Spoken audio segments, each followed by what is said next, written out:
All right, let's dive in. Today, we are tackling one of the SAT's absolute favorite topics, exponents and radicals. But look, this isn't just about math, it's really about precision, and mastering it, that's the key to banking some seriously easy points on test day. This quote from our source material just gets to the absolute heart of it. The SAT isn't really asking if you're a math genius. It's asking a much, much simpler question. Are you going to follow the rules, or are you just going to guess based on what feels right? Because trust me, one of those paths leads to points, and the other one leads straight into a trap. And let's be crystal clear about this, the SAT does not reward vibes. You can't feel your way to the right answer here. Every single point in this section comes from respecting the structure and the rules of the game, period. So why is the SAT so obsessed with these types of problems anyway?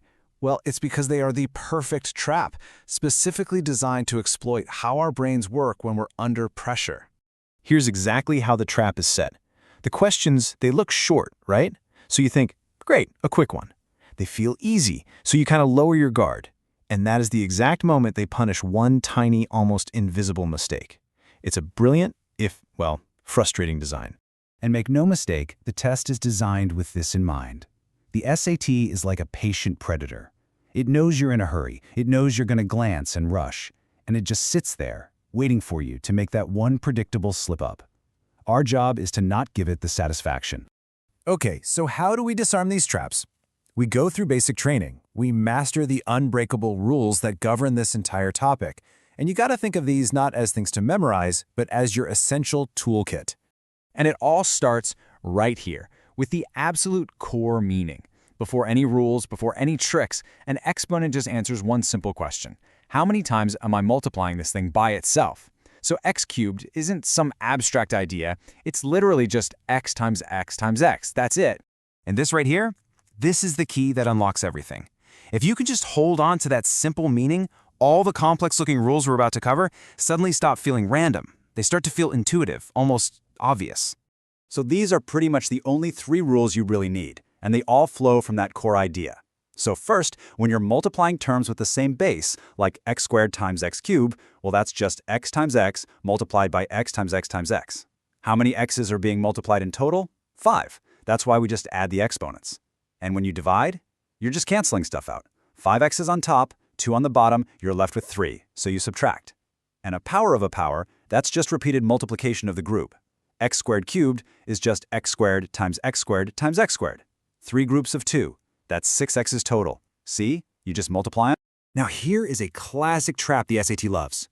When you see parentheses with a power on the outside, that power is a command that applies to everything inside. So 2x squared isn't 2x squared. It's 2 squared and x squared. It's 4x squared. Forgetting to square that number out front is one of the easiest points to lose. Don't do it. In the 0 exponent, the rule is super simple. Anything to the power of 0 is 1. The crucial point here is that the term doesn't just poof vanish. It becomes the number 1. And in a longer problem, that 1 might be something you need to add or multiply, so forgetting this can completely change your final answer. All right, we have our basic rules. Now let's look at the SAT's favorite illusions, the specific ways they try to disguise problems and trick your eyes. If you know their playbook, you can't be fooled. First up is the negative exponent. Your brain sees that little minus sign and it screams negative number, but that's the illusion. A negative exponent is just a direction. It means move this term to the other side of the fraction. The source uses a great analogy for this. It's not a monster, it's just misplaced furniture. You just have to put it back where it belongs. Okay, what about something like this? A fractional, or as they call it, a rational exponent. What on earth is x to the power of 2/3? Now this looks intimidating, I get it, but it's just another disguise. This slide shows the translation perfectly. You start with the disguise, x to the 2/3. The number on the bottom of the fraction, that's the root. The number on top, that's the power. So its true identity is just the cube root of x squared. The takeaway here? It's the same exact meaning, just wearing a different outfit. Let's talk radicals for a second. A huge tip-off on the SAT is a messy-looking radical in your answer, like the square root of 12. If you see that, it is a giant red flag that you are not done yet. The SAT expects you to break it down, pull out any perfect squares, and give them the cleanest possible version.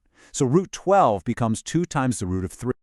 We know the rules and the illusions. Now, let's build our strategy to actually beat the traps and bank those points. This is where it all comes together. This is the payoff.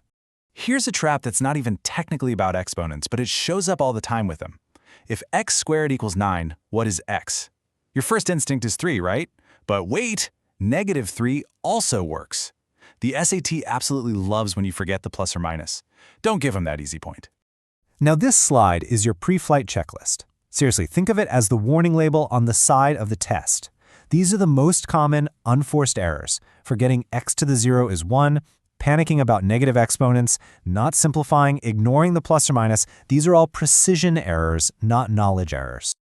And remember, you are not alone in this fight. You have a powerful tool, the Desmos calculator. If you get tangled up in the algebra, you can literally type the expression in and see its simplified form. You can graph it. You can check your solution. The SAT allows it, and frankly, they expect you to use it. It's your secret weapon. So why does mastering this topic matter so much? Because these questions are time bank opportunities. When you really get it, you see the pattern, you apply the rule, and you get the point in seconds. That time you save is pure gold that you can then spend on the tougher, more time-consuming problems later on. So let's just reframe this entire topic. It's not that exponents and radicals are conceptually difficult, they're really not, but they are incredibly unforgiving of small mistakes. The challenge isn't about being a math genius, it's about being disciplined and being precise. And I want to leave you with this final thought from our source material. Once you internalize these rules, the whole dynamic flips. Suddenly, you're the one in control. Exponents and radicals, they stop being these tricky enemies and they become obedient little soldiers. They do exactly what you command every single time. And that is how you conquer this part of the SAT.